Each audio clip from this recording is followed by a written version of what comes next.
eu vou mostrar como tirar aqueles aplicativos chatos do Facebook.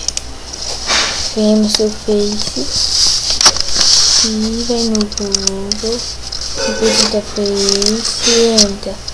Aí tá, tem um aplicativo. Você vem, tem aplicativo chato, você não gosta. Aí clica aqui no lápisinho do lado. Em editar, remover aplicativo. Espera. Isso removerá o aplicativo da sua conta, seus favoritos e da lista de aplicativos usando que você encontramos nas configurações blá e viver. Ou aperta cancelar para cancelar a remoção ou remover.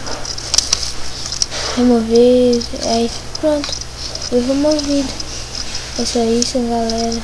Tchau, tchau. Não se esqueça de se inscrever no meu canal.